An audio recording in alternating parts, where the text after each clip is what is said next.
Today, I'm talking to Dr. Amy Johnson, someone whose work has profoundly shaped my own journey. Amy is a psychologist and she's an author and a thought leader. And in this conversation, we go deep into the role of thought and emotion, especially the ones that feel the most overwhelming for ADHD brains. Rejection, boredom, and that constant restlessness. We explore what these feelings actually mean about us. And here's the spoiler. It isn't personal. Even with an ADHD brain and an ADHD nervous system, there is a completely different way to understand and relate to these experiences.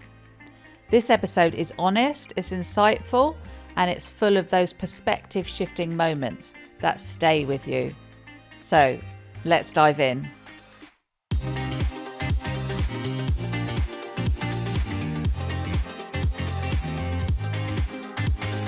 Hi, Amy.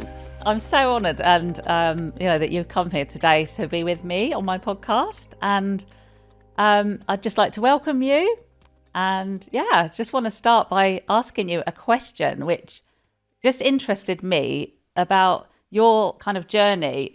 So I know you're a psychologist, is that right? As a trained psychologist. So what's your journey in terms of like how you have evolved, like from when you first became a psychologist and to now, and sort of in between? Yeah, well, thanks for having me, Juliet. I'm really happy to be here and talk with you. There's a lot. It's evolved a lot. So, I mean, I think, and also in some ways, maybe like I can kind of see the kernels of how it looks now back then. So I was always just really interested in how people think and why we do what we do and all of you, just really wanting to get in there and see like what's behind all of this, and obviously like psychology seemed like a pretty clear direction to head in.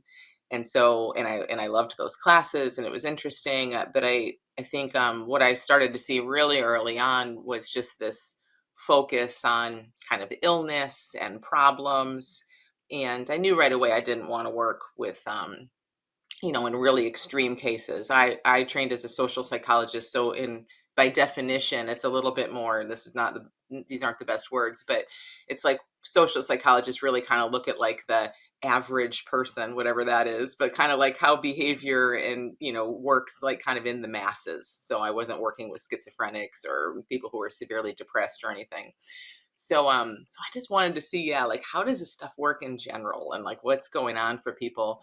But the focus on the illness side of it and the problems, and even when it's like something like anxiety that most people deal with at some point, just the focus on that being a problem and something that was wrong and that we need to get in and do something about it so the person doesn't feel this anymore. Something in that just felt kind of off to me. And because I also was kind of looking in this bigger spiritual direction the whole time, and it's like, well, wait a minute, like, are we saying we're broken? Are we saying like this shouldn't be happening? So, and psychology is in a way, maybe not explicitly, but I think they are kind of saying that. So there was always this sort of kind of tandem. There was like this psychological perspective, the kind of bigger spiritual perspective. And I guess to answer your question on like how it's evolved, the psychological has probably kind of gone to the background, and the spiritual perspective just feels a lot more right to me. And not that they're totally separate, but yeah. So um, how that looks more now, as is just kind of being like super interested in looking at thought and feeling and things like identity. But just with more of a curiosity, like this sense of there's nothing wrong. And we think of with ADHD is a great example. It's like, what if there's nothing wrong? This isn't about fixing some flaw or even preventing something. It's not about preventing our mind from spinning off or preventing some big emotion. Can we meet what shows up? Can we be in what's here? Um, just in some way that has more curiosity and courage and interest. And what would that take? Like what does it take for a person to be in an uncomfortable emotion, for example, and be interested and be curious rather than than feel that emotion and instantly start pushing or resisting or trying to change it. Like what's at play there? And we could talk about that if you want, but I think a lot of what's at play there is like how identified we are with it, and what we believe about this stuff, what we believe about who we are, and how we think experience is supposed to be. There's a lot that's kind of behind that. So that's kind of how it looks now. Yeah, I think what I'm hearing, as well as a lot of other things, but the identity piece, that there's an identity that thinks there's something wrong with having emotions or with having thoughts. So a lot of people with ADHD do have a lot of thoughts and very active minds and a lot of intense emotions. So what would you say to like some of my listeners that say, yeah, but I can't stop, I can't switch my brain off. I feel like, these emotions are me, they take me over. And how would you kind of like, speak to them? Yeah. I think, I mean, there's a lot of different ways into this. One way that's one thing around emotion in particular, um, is just to kind of almost start behaviorally, or like with a practice and a way of just like feeling. It sounds so obvious, but like really just letting ourselves feel what's here, because it's very reactive and very automatic in a way where it's almost like we brace ourselves, like there's something coming, brace yourself. And even that is such an interesting phrase. What does that mean? Who is the self that you're bracing? I mean, really, all that means is there's just this big resistance that seems to come up. It's like, no, no, no, don't want to feel that. But if we can kind of back up and see, like, emotion is just, it's in motion, it's energy, it's physical sensation, which we're feeling all the time anyway. It's physical sensation plus some thought interpretations of that. So it's like there's some sensation, there's some energy, and then there's thought saying you feel angry, you feel sad, you shouldn't feel this way. So I think we want to just back up and kind of shine a light on this and see, okay, when this energy arises and it's really maybe felt really strongly, can rather than having that immediate kind of resistance come up, can I just like let this have its way with me? Can I let it just move through and really feel into it? And to the mind, that's going to sound really scary. Like right away, people might be listening and say, no, I can't do that. Why would I do such a thing? Well, maybe I'll just distract, or maybe I'll just try to do something else instead. But to your point, we can't always do that. We do it horribly, ADHD or not. We're horrible at that. And it's just so much effort, and why? So I guess maybe that's kind of a good starting point, is it's like we kind of want to just start by shifting the perspective, and rather than managing anything, can we look toward what's showing up and kind of soften and let it just do what it wants to do. And maybe in order to do that, there are some things we would need to look at, like the fact that this stuff is really safe, that I mean, even to call emotion feeling safe sounds a little strange, because it's like it's the stuff of life. Of course it's safe. We've been feeling our entire lives. But we kind of forget that. So it's like, can we lean in? Can we come from a place of like, hey, if this is arising, it's just what wants to happen. It wants to be seen. It doesn't want to be pushed away. And kind of oversimplifying, but it's like little by little, as we kind of lean in and let this stuff come up and just move through, we also start to see in that, like, oh, I can do that. This is safe. It does come and go. It isn't gonna destroy me or hurt me in any way. Hello, I am just going to pop in here and let you know about my group coaching program, which is called The Academy. The Academy is an inspiring and supportive space where I coach like-minded ADHDers. We explore everything about living with ADHD, and you will receive personal coaching and support directly from me. I've been through the challenges of ADHD myself, and I love sharing the lessons that I've learned to help make your life easier. So I'd love for you to come and join our amazing ADHD community and learn and grow together. There's a link down below to join, and I hope to see you soon. It reminds me a bit of an analogy of like when we're kind of kids and we're in our beds and like looking at the door and we think there's a monster, and in the morning it turns out it's just a dressing gown hanging up. It's like, oh, it's just a Yeah. dressing gown. And I feel like this is kind of how we can be with emotions, that we just spend our whole life running away from these things, thinking that they're so terrifying. But actually, when we really, like you said, kind of really meet them and welcome them, then what is there to actually be afraid of? Yeah. Yeah. And that, we can learn about that. There's a lot we can discuss and kind of explore in that, that what emotion is. It's just this movement of life. It's this movement of energy. It's like we look outside and we see the wind moving things around. That's the same thing. It's the same thing happening here. It's just like wind moving things around. It's just it's just that we've learned so many, kind of false beliefs about it, and there's so much fear, mostly because of identity, because it looks like it's happening to me and I need to stay safe. And so we can dissect some of that at that level, but also, like we've been saying, it's like a lot of it is also just meeting it and just leaning in. And that doesn't mean you're overcome with some major emotion right away, but it's like next time you feel a little irritated or a little frustrated or, just a little of something, what if you just kind of feel your way into the center of that? What if you just invite that? Say, okay, I'm feeling a little bit irritated right now. Ooh, what is irritation? What exactly does it even feel like? Can I even make it bigger? Can I just let this irritation totally be whatever it wants to be right now? So we can kind of just start to explore in a curious way like that when it feels a little bit easier. Yeah, I love that actually, because I was thinking of the big emotions, really, like those ones that we think, like anxiety, maybe, um, or even anger, maybe sometimes we think that they're scary. But really, I love the fact that you're kind of just saying, well, what about if we just feel a bit irritated? And it's reminding me of, because a lot of ADHD is kind of like they do talk about feeling like they're always on the go and they can't stop, or they're always, brain doesn't, kind of slow down, and like a kind of inner restlessness, really. And it was just making me think about, because I know that you have had some classes called resting in restlessness. Like that's kind of almost like what you're speaking to there. It's like, well, actually, can we do that? So it isn't just the big emotions, is it? It's like it's more of these ones that, like boredom. That's another one, isn't it? Like, I know a lot of ADHDers as well just don't want to feel bored, and I think that's such an interesting one, because what is actually boredom anyway? Do we ever? Yeah. So yeah, can you say a bit more about that whole resting and restlessness kind of thing, and what have you Yeah. seen about that?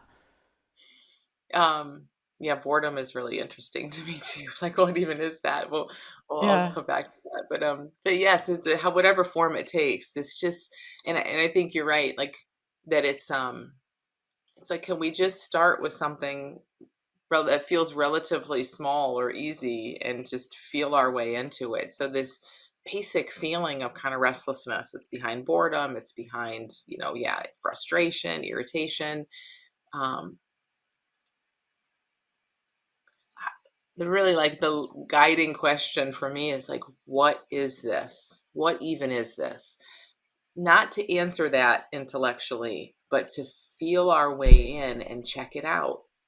And just that alone is so huge. We instantly, there's kind of this wall that comes up that wants to push it away. So to start to turn that tide and feel, okay, yeah, let's use boredom for an example. Like when someone's feeling bored, what are the pieces of boredom? Like what are the aspects of boredom? How does boredom feel physically? How does it feel in the body? What are the thoughts? What is thought doing? And just to look at it in this way is really telling, because all of a sudden we start on many levels. One, we see what's even going on. It seems to kind of like spread it out. It's like it's like we kind of get hit with something that we call boredom and we're just scrambling to try to get out of it. And what we're talking about here is like, okay, whatever that is that just hit you, put it on the table, spread it out, and we're going to look at this thing. Like what is it? How does it feel? What are the thoughts saying? And just that alone is huge, because we actually see what's going on. But it's also huge because we see what's going on, meaning we're not just this victim. It doesn't feel like I'm just a victim overtaken by boredom. All of a sudden there's a new perspective. There's some space around it. there's something, whatever we are, kind of watching this experience. There's awareness of these different aspects coming up. So it keeps kind of removing us from this tight little contracted sense of, being the victim of a bad feeling, to just backing up and being curious. And sometimes it, as you know, and probably especially with ADHD, it can take a little bit to turn toward the thoughts and really kind of see thoughts as thoughts.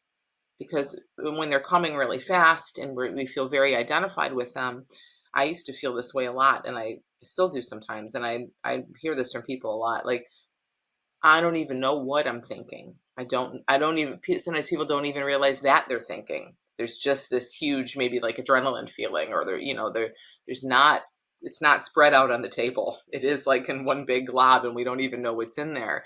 So that is just sort of a practice, but such a valuable one, to start to look toward thought and see if we can just kind of even pick anything out and see, like, what is even being believed right now? What is being thought right now? What's being believed right now? So with boredom, it's like there might be some physical energy happening. But really, I think boredom a lot is a racing mind. It's a mind saying, I don't like this. This isn't enough. This isn't okay. What should I do? It's a perfect example, really, of restlessness and wanting to get out of the thinking that's there in the moment. And so to rest in that is to kind of just be so, like, turn around and look at it rather than looking away from it. And now you have something to do. That's not boring. Now we're not bored anymore. We're looking toward this feeling of boredom with curiosity and just wanting to see what it is. But I feel like what you're saying is it's a little bit more of a welcoming approach in a way. It's like, oh, kind of like just to, a bit like we are with emotions. Like, so it's all welcome. And at the same time, I suppose that we can see that's not us. We are not that thought. Is that kind of a little bit of Yeah. what you mean? Yeah. I don't- Yeah. And if and that, like you said, that I think that just becomes clear as we're looking toward it. It's kind of like, um, when we aren't looking toward thought, of course we feel sort of identified with it. It just feels like this huge, like, real thing. I don't know. It's just not examined, so it's just kind of taken as what we are. But I think that's huge. Like, that's the value in really looking toward it. It's like, then you kind of start to see, oh, I can see this, I can see that. Who's even looking at this? What's in it? It kind of like spreads things out even further to bring up even better questions. Yeah. What kind of better questions are you thinking? I think I know where you might be going, but let's do it. Yeah, like, who's doing this? Yeah. Yeah, say Yeah, more then. Yeah. who's if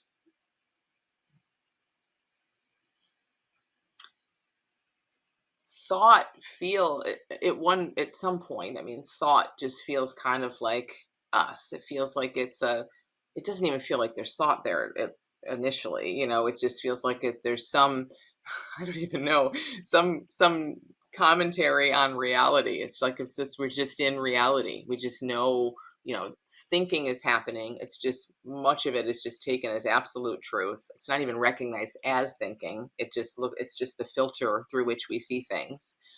And, almost all thinking is about me in one way or another, about the self. And so that just keeps reinforcing that. So to keep backing up from that, and yeah, getting to those questions of, like, well, who's thinking this? Who's looking at thought? And then to start to look for that. Can we find that one? Can we find someone? If almost all thought is about me, well, what is that even referring to? What is that word me or the word I? What an actual direct experience here is that pointing to?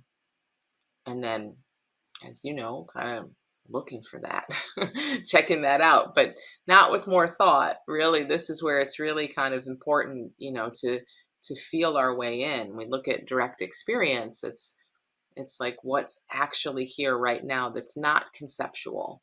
It's not abstract. It's not an idea about something. It's like we're swimming in it. What is this that we're swimming in right here, right now? Like this is direct experience rather than a thought about what's happening here. So what have you seen about that yourself? Because I know you have been on your own journey with that. Um, yeah, what have you seen about this idea of, yeah, that I suppose what you're saying is that the idea of self is maybe a concept. It's a concept, maybe not a reality. Yeah. Yeah, I think it's just, I mean, what I've seen and what I continue to do is just look for it. Like feel into what feels like me. If it feels like there's a something here that's separate from the whole of life, something here that's deeply personal, that has its own kind of separate existence in some way, um, going there and looking for that, and feeling into like, well, what am I really? I mean, that's, if somebody's really just starting off with this, it's like that's kind of the initial question, like, who are you, or what are you? And often there are some answers like I am some role, or I am this body, or I am in this body, which all seem like really fine, logical answers. But then all we have to do is just ask another question and take it a little bit deeper. Like, okay, if you are this body, or if you believe that you are in this body, well, what does that mean? It's really the same exploration we're talking about with emotion and thought. Like, what even is a thought? What even is this experience of boredom? Now we're just taking it to like, well, what even are you really? Yeah. Beyond the assumption level, let's just look and see what the different aspects actually are. So it feels like I don't really know what I am, but I know I'm here. I know I'm in this body, or I believe I'm in this body somewhere. Okay, great. Feel around in the body. Can you find yourself? Like, where in the body does it feel like you are? So maybe someone kind of feels into that and they're like, oh yeah, I'm here behind my eyes. That's where I am. Perfect. Go there. Go to the center of yourself and see if you really find yourself there, by just kind of feeling your way in and having this kind of questioning stance. Yeah. I think a lot of my listeners might, this is new probably for them, and they might be saying, well, how could this help me? This just sounds like this kind of like, I don't know, this concept that maybe is a bit far removed and, like from my day to day life, and especially somebody maybe that's neurodiverse and might be struggling with kind of just day to day overwhelm with their daily, things that they have to do and what they might see as challenges. So, how could this help them to kind of look and do this exploration themselves? I think when we feel drawn to look at that, it's like this sense of a me, and I think we kind of said this a little early on too, like this with emotion, maybe this sense of a me that everything is revolving around, that everything is happening to, is really kind of at the center of all of the suffering and the struggle, because it's like a behavior can happen, a feeling can move through, a thought can move through. It's when it's yours that it feels really bad, and it feels like there's something we need to do about that. When it's your thought, your emotion, it shouldn't be here. It means something about your life. There's just so much belief around that, so much resistance that comes up around that. So in a way, it's like looking at, for someone maybe new to this, just feeling really overwhelmed, who is who are you, who's the one at the center of all of this that shouldn't feel this way, that should be getting more done, that should have a different experience. We're going right to the center of what's going on. So I would say, for people who are really kind of new to this, if this appeals to you in any way, then that's wonderful. Go there and look there. And it doesn't mean that's the only place we look. And if it doesn't appeal to you, that's fine too. If you just, I mean, it can still be a really helpful question, like, wow, what do I take myself to be? Am I the one with ADHD? Am I the one who is not good enough in these ways, or whatever? That's really pretty basic and really important for anyone to look at. Like, what is our idea of who we really are? Because for sure that's limiting, and it's going to hurt us at times. There's no question. Even when it's a positive identity, I'm the one who overcame this thing, or I'm the one who's really good at this. Well, that's still pretty limiting. I mean, it's still going to have kind of a dark side to it. What if you don't? What if you're not overcoming that thing in the moment? Or what if you're not doing so well at these things you're good at? So it's like they're just belief structures, and no matter what, whether you're deeply interested in identity or not, it's really helpful to kind of just look at what we take ourselves to be. So we can do that in a really deep way if you're called to do that, and if you're not, we can just kind of be curious about it in a more superficial way, and but still really looking at thought and feeling and these other pieces. Amy, I know that you started kind of like a lot helping people with habits and addictions. And I wondered, how do you still help people with that? And how, because I know that people with ADHD, that can be a real kind of strong pattern, is addictive behavior. And I know a lot of my audience probably struggle with that. So, yeah, what is there anything you can kind of talk about with that? How you see that now? Yeah. I think it's like kind of in the vein in which we've been like looking at all of this. It's one thing to say like I have this habit. This is what I do and I wish I didn't do it anymore. That's fine. That's how it's going to originally look, of course. Um but to really just look more deeply at that, and again just like spread it all out, and let's see like what we're even talking about. What why do we do these things? What are the thoughts and feelings, and beliefs behind them? Really, I mean, so much. I think everything we do has some kind of positive function to it. Not ultimately, but at least initially, or we wouldn't do it. There's something going on. There's some benefit. There's something being served, at least initially.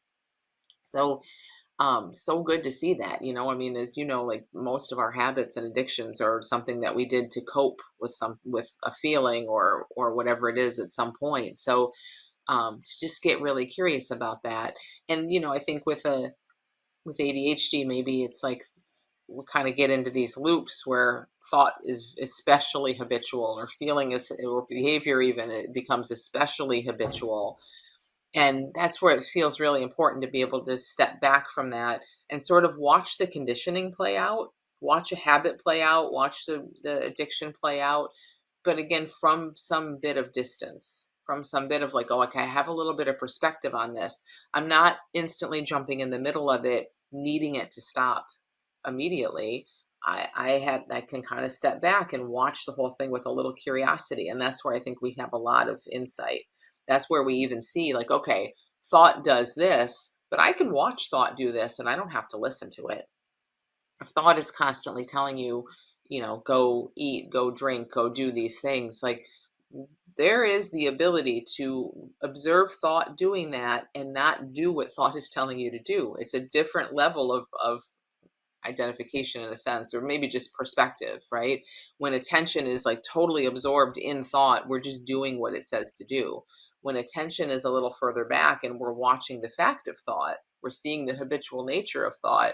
Well, now we can just watch that with a little more distance, and we don't have to do what it says to do. So it's kind of overly simplified, but it kind of does that help? It kind of gives like a direction. It's like, can we see these habitual thoughts and feelings arise, and just watch what's happening rather than feel totally run around by them. I think that, I think a lot of my listeners might be saying, well, that sounds easier said than done. Yeah. Yeah, because it does feel sometimes like these thoughts are kind of compulsive, and that, we are overtaken by them, or they can feel quite powerful. Um, what would you say to that, if that's kind of what people are thinking? Yeah, I would say kind of what we talked about earlier is just start somewhere.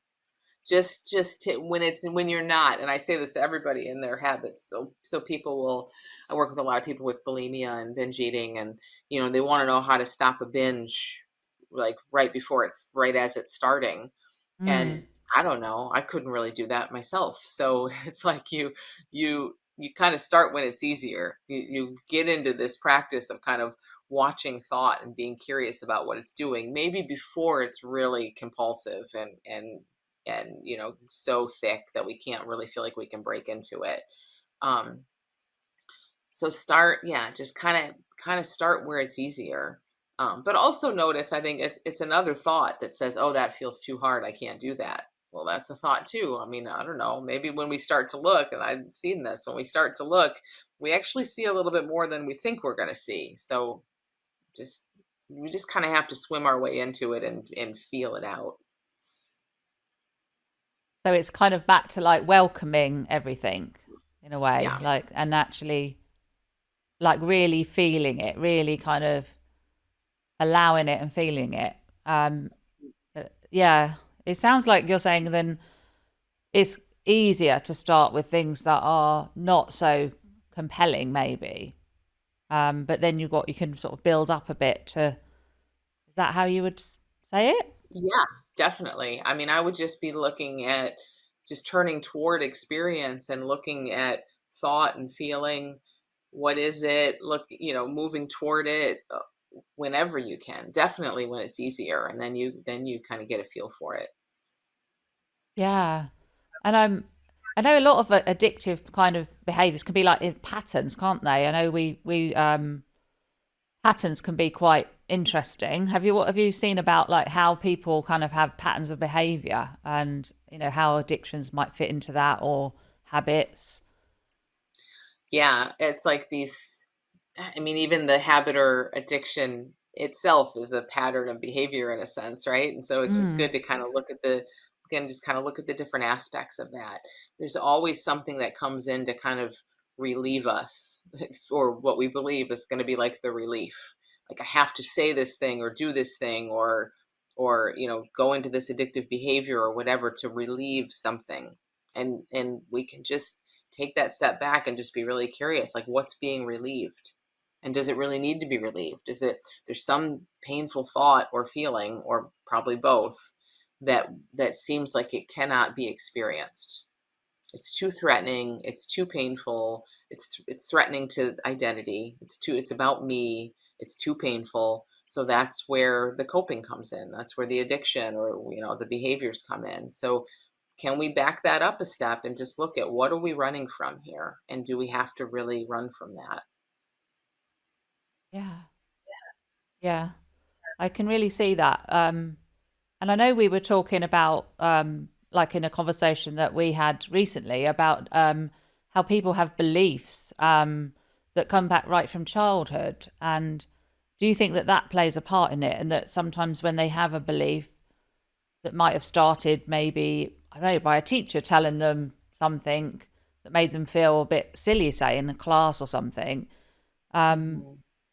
that then they make some kind of decision and that kind of could like almost like affect the rest of their life. Like, if they don't know about this pattern or this decision or this belief, what do you think about all of that?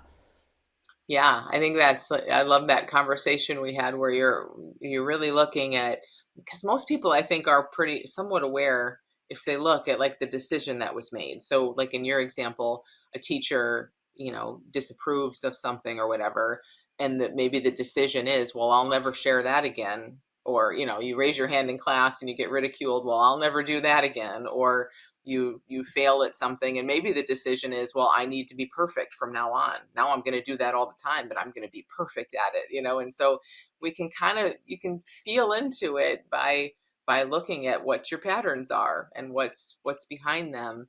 And I think, I don't know, maybe not always, but a lot of times I think we can see those decisions. You kind of know what you decided or you can see it and how it's showing up now. And it's just so interesting. It's so interesting to see that's a decision that was made by a child in most cases, in just a moment of a lot of emotion, and it was made from this place of don't ever want to feel this again. So what do I have to do? And so the whole premise of the decision is false. Like, what if we can just feel that again? We can feel stuff. We can feel rejection. We do. Like it's unavoidable. We already are feeling it. So these decisions and then all the behaviors that come from that, they aren't actually preventing the thing that we don't want to feel. In fact, they're making it show up, like they're reinforcing the whole thing, so if someone got rejected in class and they say, okay, well, I'm never going to raise my hand again, and then they kind of go, I'll just use this kind of extreme but just for illustration, then they go on to be a really quiet person that always holds back and never shares themselves because they're afraid of rejection. Well, the very thing that that started this whole thing off is that they felt rejected, no one really saw them. Their behaviors are just making that happen throughout the rest of their life. So that's just kind of I want to say funny. It's not really funny when it's in our lives, but it's like that the decision and then the behaviors just kind of keep reinforcing the whole thing. So to see that with some bit of distance, it's really huge. And it doesn't stop the pattern from happening. The steps all play out, but can we kind of be in the experience of that? Can we feel rejection and just feel it? Can those thoughts and beliefs arise, and can we see them as thoughts and beliefs and not go into all the behaviors? That's Yeah. where I think the real freedom is. It's like it's not in the stuff stopping. It's not in experience stopping or even changing necessarily right away. It will change when it's not acted on all the time. It changes from our different perspective on it. But can it just be whatever it needs to be, and can there be enough space to where we can feel freedom even with it there? Yeah. I really love that, Amy, because I think a lot of people with ADHD do describe something like real intense rejection.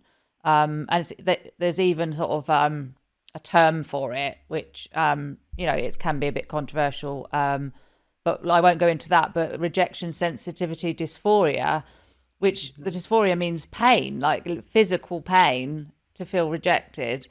And I just think what you're saying, and this is kind of what I'm seeing as well, I think, like really a lot.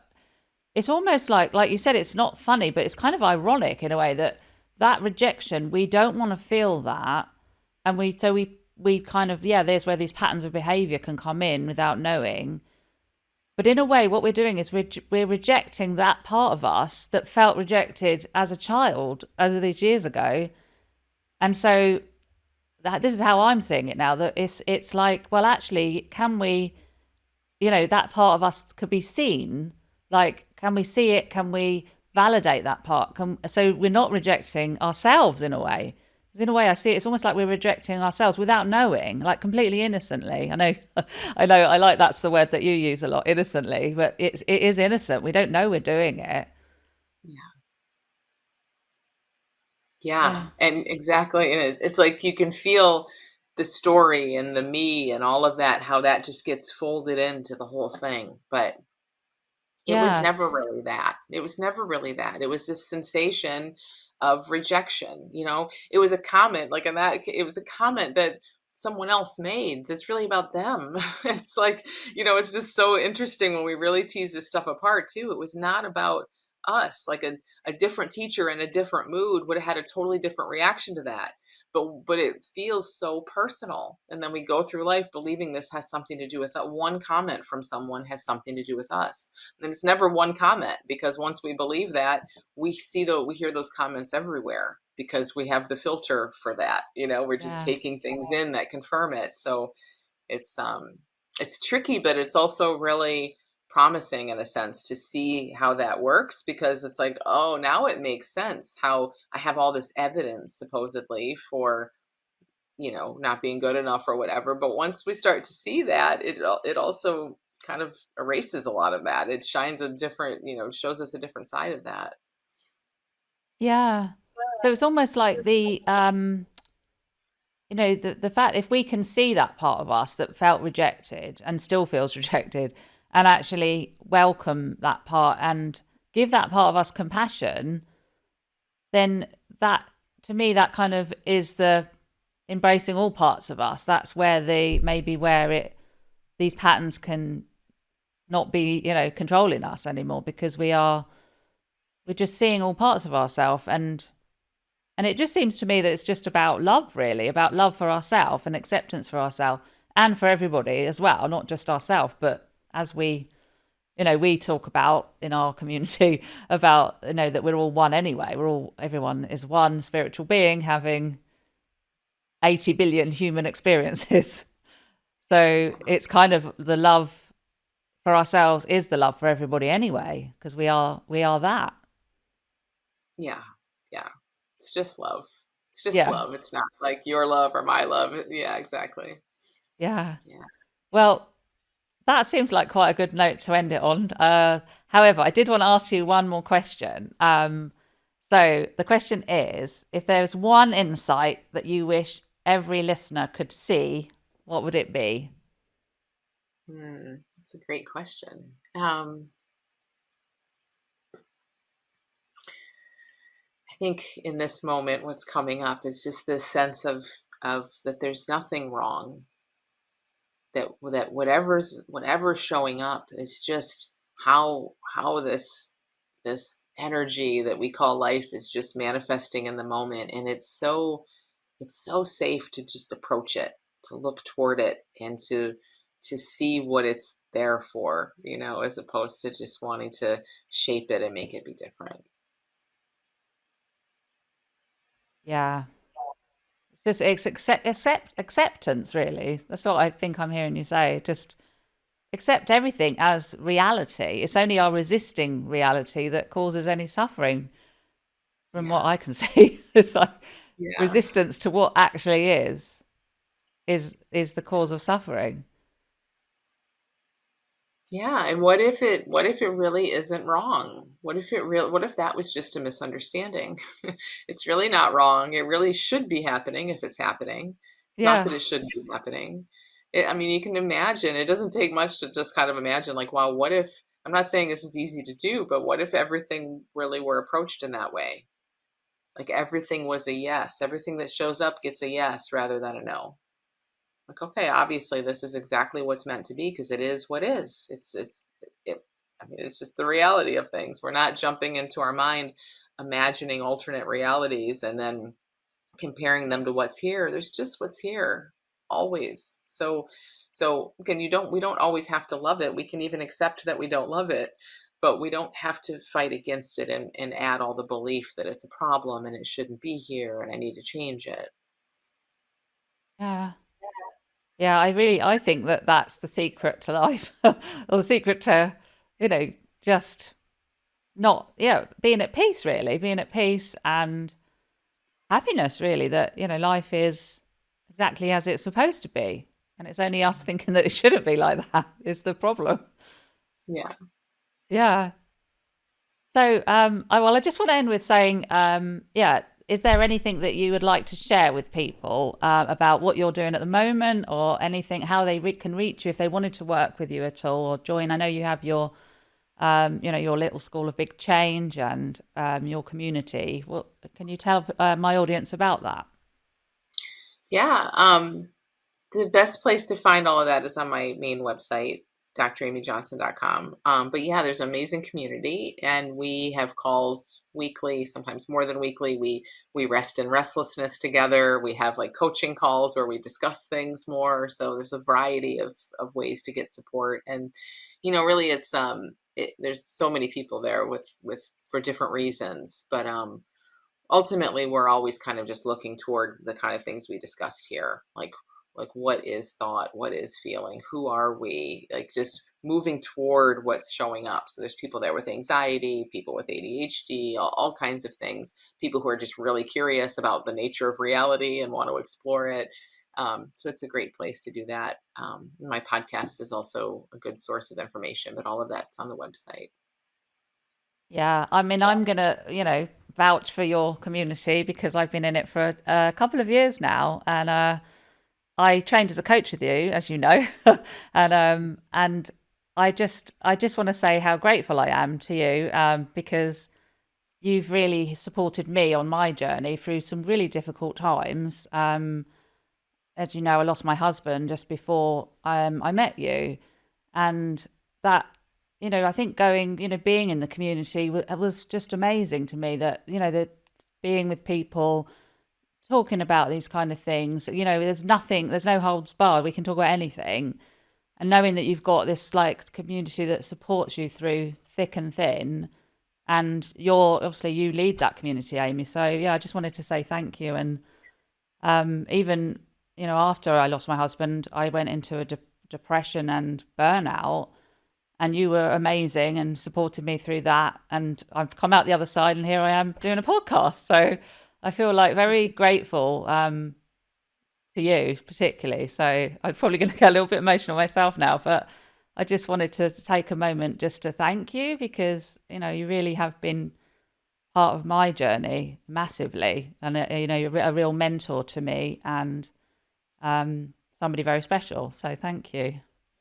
Oh, thank you, Juliet. I'm really happy to hear that. And it's been, I really admire your courage and your honesty and like just looking at whatever's coming up. And I think that's why you are on the other side of it now. So it's been great to have you there. Yeah. Yeah. So like, I do have a little tear in my eye, but I am not ashamed of that. As we know, we feel all the feelings, and it's all okay to have those, whatever comes up. So yeah, but yeah, I think the gratitude is definitely there, and yeah. So thank you, and especially for coming on today. It's been lovely to have you, and yeah, I will see you soon, Amy. Thanks for coming. Thank you so much for having me.